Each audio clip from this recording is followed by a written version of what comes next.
This latest hole excavated by the black woodpecker is really quite huge now compared to the upper two holes. And you can see the amount of debris on the ground, some quite large pieces.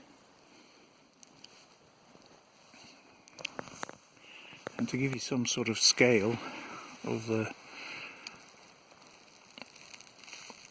hole, it's quite huge.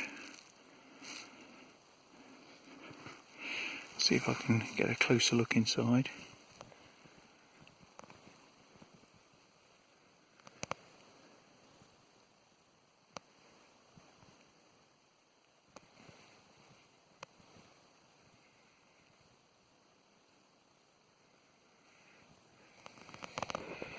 Don't want to drop my camera inside, but